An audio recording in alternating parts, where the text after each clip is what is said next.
Hump Day. It's not Hump Day. We had to skip Hump Day.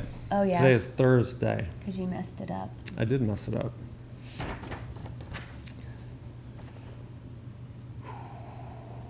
Thursday. Or Friday. Well, sometimes Thursdays are the middle of the week for some people. True. It's the end of the week for us. All right, well, Hump Day Huddle, we had to postpone it today because of me. I was right in the middle of milling a 3-unit bridge, and everything was going just right, and I started cleaning up our training room, and this moron turned off my speed fire. And for those in the CEREC world knows that if the speed fire ain't on, it ain't working. It ain't working. And so I went to the speed fire to center it, and you know what?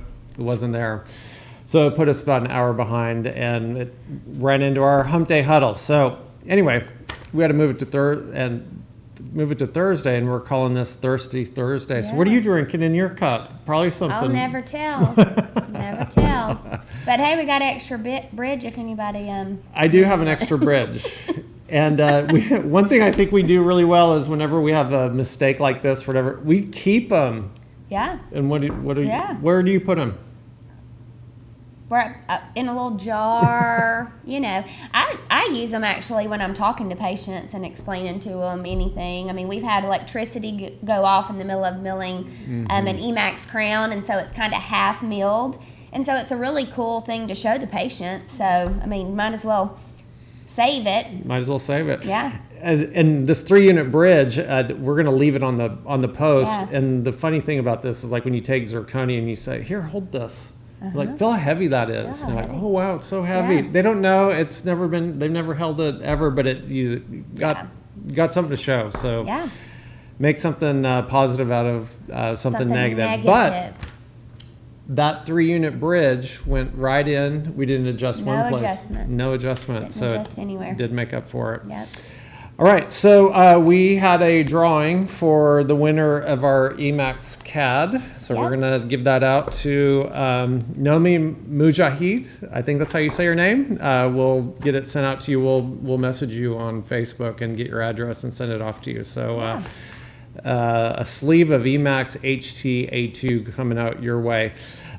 We're giving out a couple other things today, and this is from Harvest Dental, which Sasha Dravanazian, who's a super great guy.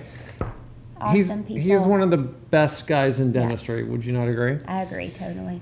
James Clement and I interviewed him during the shutdown of the country, and just really inspirational. So if you want to check that out over on the Dental Show Live, I highly suggest you see his show. And go like him on Facebook. I mean, he always posts such great inspirational things, you know, and if you're having a bad day, I mean, he posts a lot of really neat stuff. He's just a really cool guy.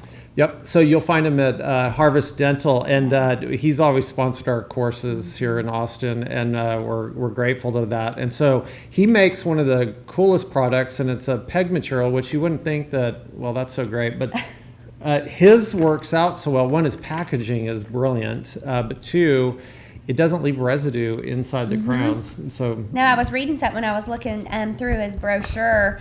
And, oh no, maybe it was on the back of that. Just the way they smile, you're about to be refreshed. I mean, there is no say goodbye to residue forever. Yes. So anyway, if you like or share this or leave us a comment during this, and we'll put you in a drawing, and you'll win it next week, and we'll get it sent out to you. You'll love this stuff, so that's good. Yeah. All right. What else we got? We're going to talk about a cracked tooth. We had earlier this week a gentleman that had broken his tooth, or cracked it at least, you know, pain on biting and, you know, the typical symptoms, and we restored it. And, you know, usually the, what do you call it? The standard of care is, you know, you have to have full coverage, and, you know, full coverage can mean a lot of things to those that are in the CEREC world, but if you're outside the CEREC world, you tend to always do full coverage where you surround the whole tooth structure. You take a lot of tooth structure away. And, you know, if you don't have to hang a temporary on it, you don't have to remove so much tooth structure. And so we made this is what we call a shouldered V-prep, but other people call it a crown lay. And a lot of discussion about it on Keep Saraching right now. But what I love about doing this and holding a crack in the tooth together is that we can be extremely conservative. We're just basically taking the top of it off, and giving it a shoulder all the way around in the heart of enamels. So in one of my courses, and I do a kind of a semi-private session on this discussion called Only Onlays. When you make that shoulder cut right at that height of contour of the molar, you're in the thickest region of enamel, and it's the most predictable area to bond to a tooth structure. So why erase all of that? Right. Well, we erase it because that's what we were taught 2 years ago. We just don't need to do that anymore. Hold the temporary on. Yeah, exactly, to hold the temporary on. Well, when you mill it yourself, you don't have to do that. You don't have to do that. And I've always loved Dr. Ehrlich saying, of course, I've never prepped a tooth before, but he always thinks, why am I removing this? And a constant reminder, like, why are you taking it away? Can it stay? And so it's a good thing to think about. You're not removing it to keep your temporary on. So you can be very conservative and... Don't get me started on what undermined cusps mean. That term just blows me away because nobody can define it. Nobody. But anyway, that's another for Tiger back this. So one of the things I love is Cindy came up with a concept called the signature crown. And when you do just a few steps, you can make them look really pretty much mimic natural tooth structure. And once you go over that just a little bit on the signature crown. There's two different styles of crowns that I do, and I've had a lot of people say, why would you stain a second molar? And I do it for me. I do it because when they come back in 6 months, I'm proud of that. I'm proud when we put that crown in and it looks like a natural tooth. So, we have the one we're trying to get in really quick and, you spray glaze and you put it in and you go. But, with a signature crown, and it still is just a very few things that you need for that. And, you have your glaze and your, what is that other color we use? Number two brown. We use that one. Let's talk about that for a second, because number 2 brown, Ivoclar Vivadent makes this shade, could be possibly the funniest thing in dentistry to me. Because what committee decided, hey, look at this brown color. What should we call this? We should call this number 2 brown. Number 2 brown, perfect. And I use number 2 brown on almost all of my restorations. I'll put it, kind of at the gingival third, put it a little bit in the fissures. And then women understand this a lot more than men, but, it's kind of like contouring our face. When you put something dark next to something light, that's what gives it depth.